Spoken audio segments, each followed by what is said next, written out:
Hey guys, it's Scott Steehn with winnersandwhiners.com coming to you with the Friday edition TGIF of Today in Sports Betting. Running solo today, Scott Reichel jets back to the wilds of Long Island, New York from the sunny climes of Miami. Hope you had fun down there. He got a pretty good sunburn there a couple days ago. So I can't feel sorry for anybody that's got a sunburn in February. I can't do it. Sorry, buddy. So I'm going to take the reins here and see what we've got cooked up on this Friday schedule. We'll start on the college side. Not a ton of stuff going on. There are a lot of games. You got a couple from the A10 going on.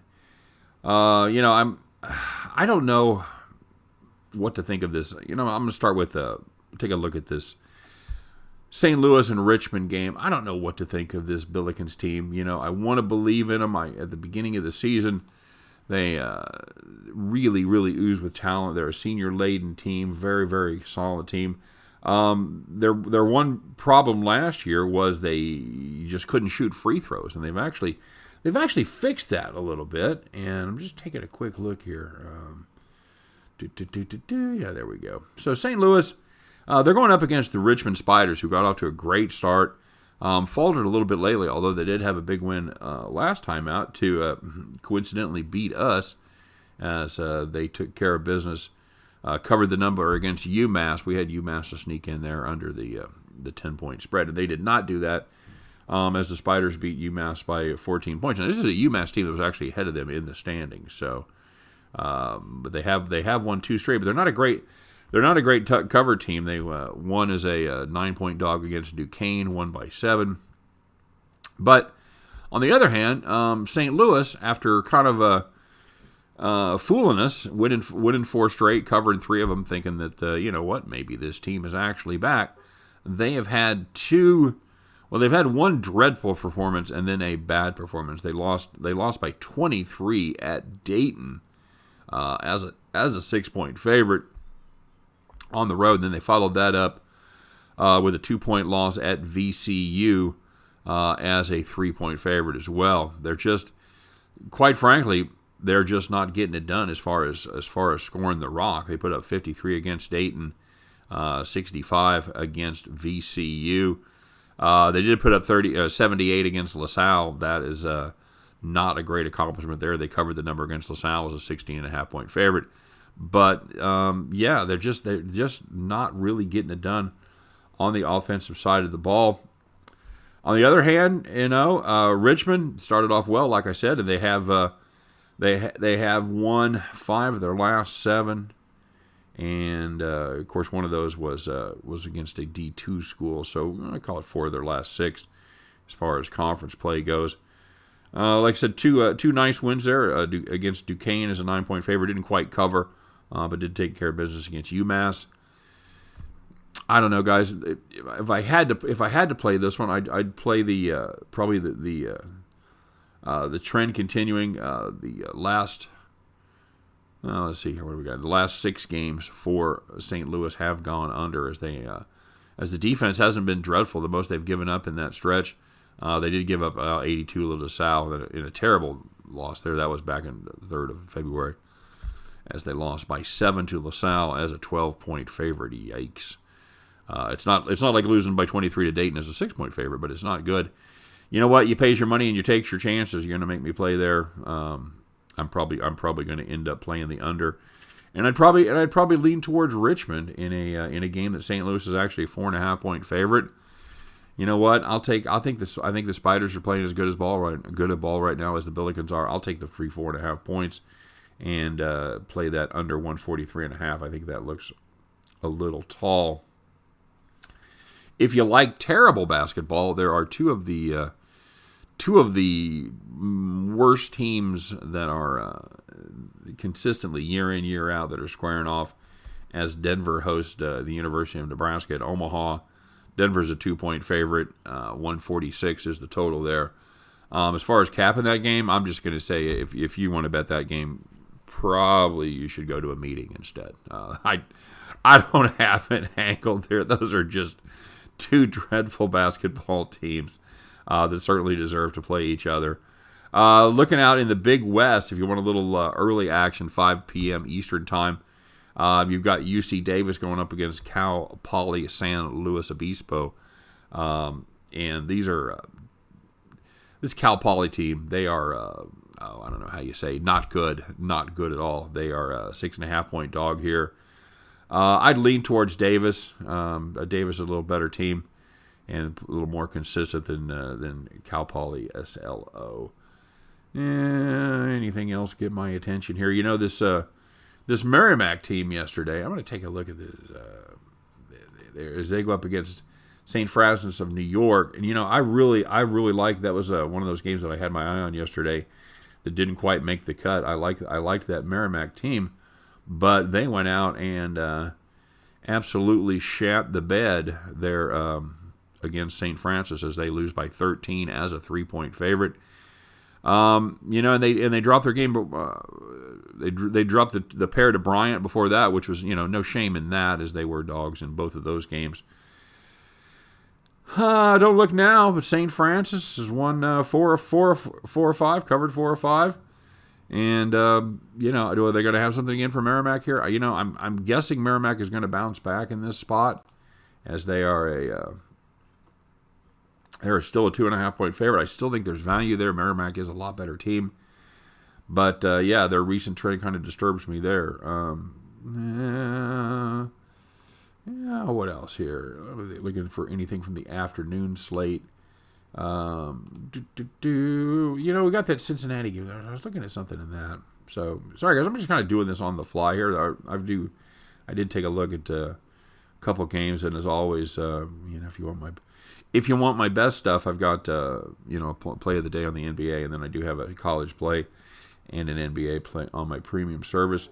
Yeah, I was looking at this Cincinnati team, this Bearcats team, and they are a bad team against the number. They're just 4-12 on the year against the spread. Really having trouble scoring the ball right now, including putting up 52 against Houston. Not good at all. They did manage to eke out a 3-point victory over Tulane the last 2 times these teams played as a 5.5 point favorite, so they didn't cover the line there. They have failed to cover it 4 of their last 5. They did finally break through against Tulsa for a 1-point victory as a 1.5 point dog there. But this vaunted Cincinnati defense that you remember from years past, well, still decent. They still play the same system. They're just not quite as good. They don't have that extra gear on defense. What are we catching here with Cincinnati? 6 points with Tulane. You know, that seems about right.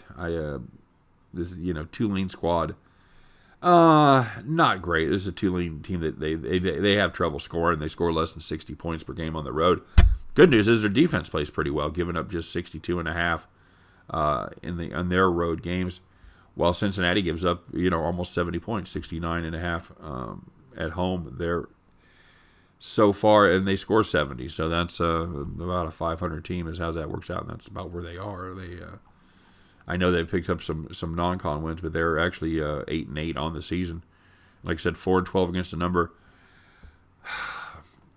Gun to my head, I'm going to play Tulane there. I'm going to take the 6 points and play Tulane, and you know, it's one of those games that could absolutely go tits up on us because Tulane, like I said, not a great squad. And Cincinnati could, you know, put together a couple of runs and win that one by 15, where we end up looking bad.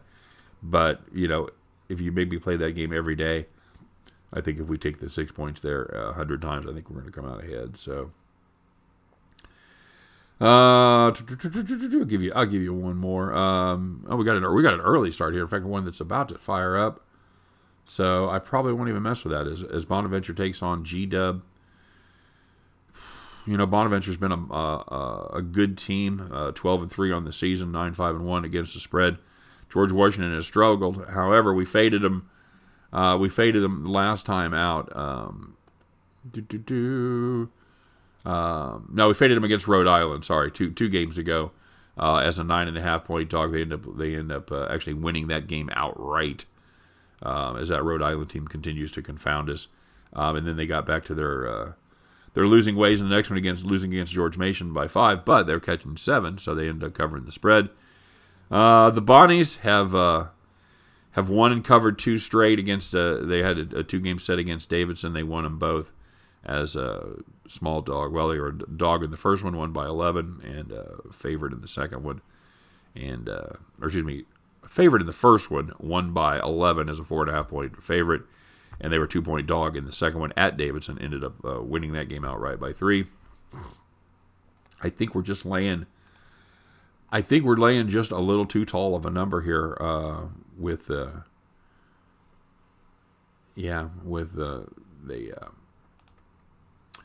St. Bonaventure. I give me G-Dub in the 14 there. Anything else? Anything else grabbing? Again, not a lot of major college stuff going on. You got Penn State and Purdue. They're in the Big Ten. Good luck. Another team that confounds us is this Akron team. I actually thought they were the second best team in the MAC. They're going up against Bowling Green, throwing 4.5. I don't want to get involved there. That's really about it, guys. As far as the college ranks go. Loyola is in action. Good team, definite top 10 team. Given 19 to Southern Illinois. I hate laying that kind of wood. I think Loyola wins. I'm not sure they win by 20. I'd probably lean underdog there. We'll see what happens with Utah State. I know Utah State is playing Nevada. They're hosting Nevada, and they've been off for a minute as their last game has come. It came a week ago. Sorry, they already had their layoff they had 2 weeks layoff after Fresno State came back and dropped 2 straight to Boise as a small dog. In both of those, failed to cover the number in either one of those games. Gave up 80 points per game to Boise. Meanwhile, Nevada, inexplicably, their last 2 games, they're on a layoff as well. They actually beat Boise outright as a 5-point underdog in each of them, and Nevada has won and covered their last 4 games. You get the battle of the teams that kind of rusty here. Again, Utah State, they played 2 games since their COVID break, and they've were competitive with Boise, but weren't able to get the job done. What are we catching there with Nevada? I would be tempted until we can see. I actually, I think probably the play I like better there is going to be the under 142. Give me the rusty teams there as well.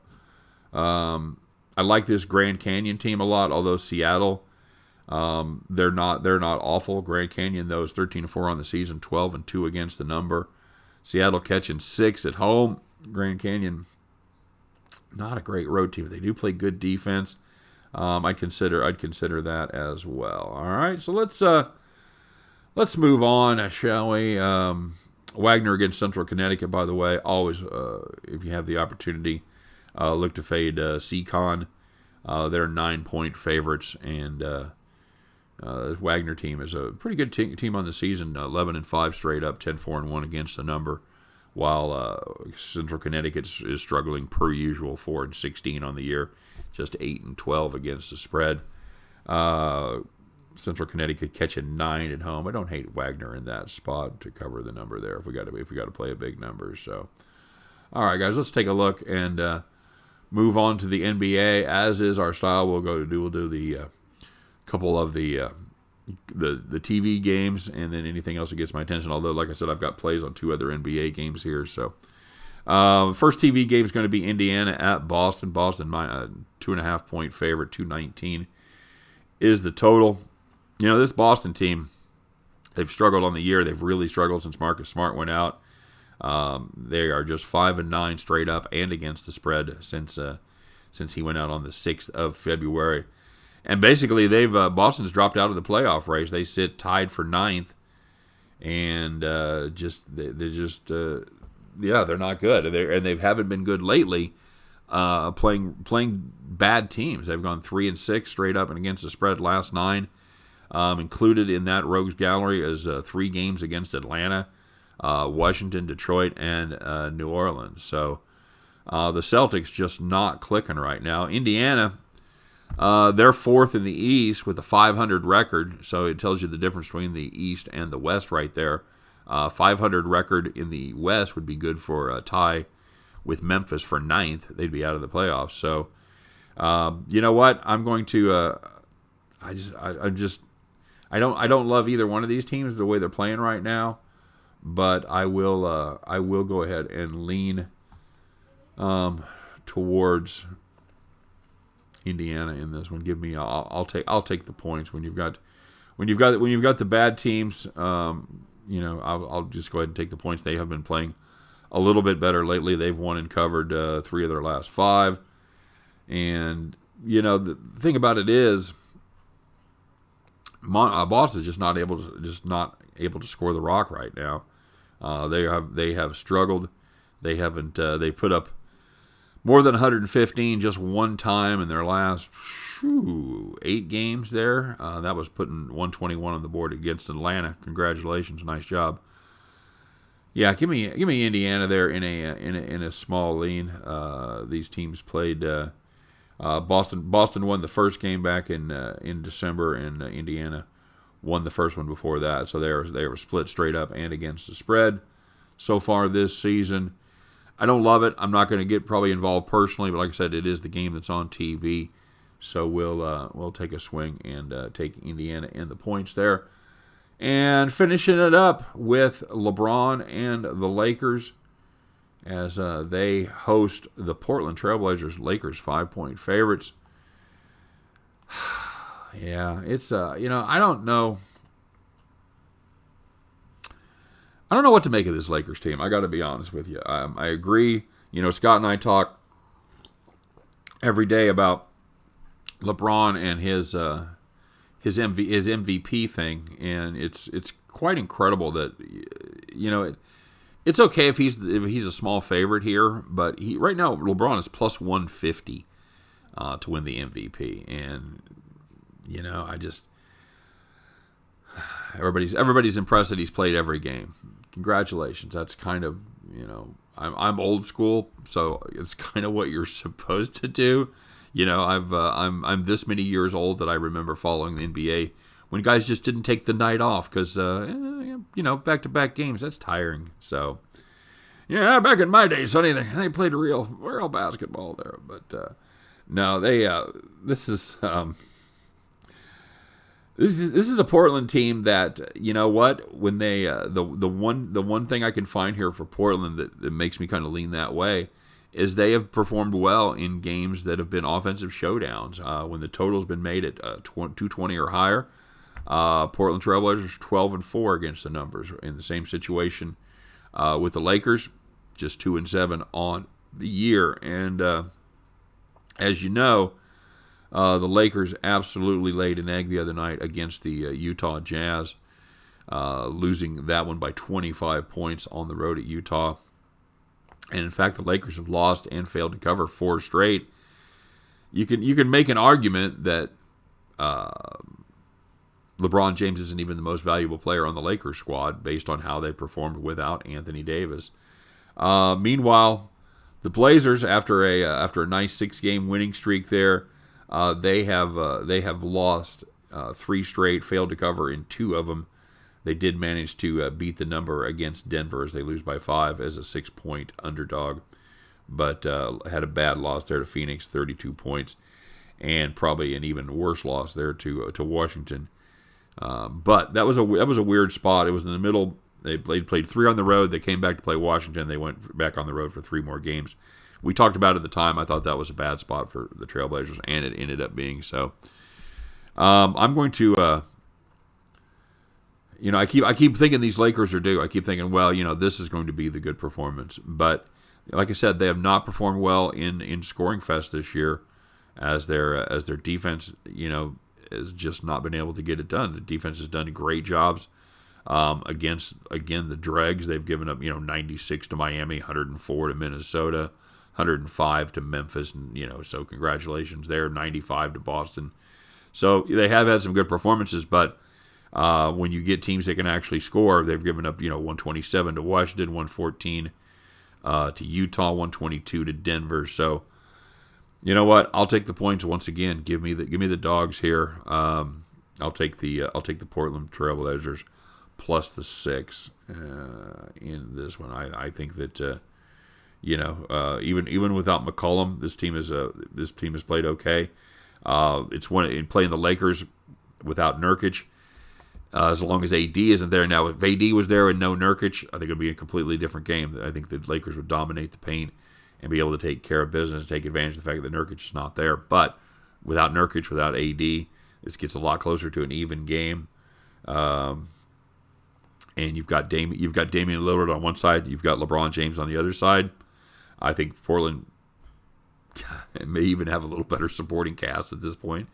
So, yeah, I'll take Portland plus the 6 points. All right. Anything else grabbing me here? We've got Utah. We've got Utah in action again. They're traveling to take on the Heat. They are a 6.5-point road favorite. Utah had their big winning streak, and then they basically lost 2 straight, and you went, okay, well that's over, and then they reeled off they reeled off eight more wins and covers, and that's the thing about this Utah team. If they win, they cover. Don't play them on the money line, because if they're going to win, they're going to cover. Like I said, they won and covered 8 straight. They lost their second game to the Clippers after beating them by 18 the night before. They ended up with a 4-point loss at the Clippers, and then came back and won 2 straight. Dominated Charlotte, dominated the Lakers at home. Now they head on the road to take on Miami. Meanwhile, Miami has actually played well, and they were able to beat the Lakers by 2 at LA. And I know the Lakers were shorthanded in that one; they were just 3.5-point favorites. But Miami has, like I said, they've won and covered 4 straight, and they've won 7 of their last 10. So, would this be the spot? You want to step in front of Utah? I don't. I think this is a. This is kind of a. It could be that kind of golden year for the Utah Jazz. It certainly has been so far. And you've got a couple of key players there for Miami that are questionable. Bam Adebayo is questionable with a knee injury, and Tyler Herro is as well. Still milking that hip. You know what? I'm not exactly reinventing the wheel here. Give me the Utah Jazz minus the 6 points. All right. Anything else? Anything else grab me? Yeah, no. I think that's going to do it, guys. Like I said, if you're looking for even more action, make sure you check out my Play of the Day video, Scott's Play of the Day video. And if you want even more, we've got links there to the premium service. Be happy to have you as part of the team. As always, we appreciate you guys watching today. Don't forget to like and subscribe. And, there you go. Hope every one of those tickets in your pocket turns into cash money back at the window, all right? You guys take care. Scott Reichel will be back in his regular spot on Monday, as we'll be doing yet another edition of Today in Sports Betting. Everybody have a great weekend. Let's go out there and win some money and have some fun today, all right? Take care, and we'll see you Monday. Bye-bye.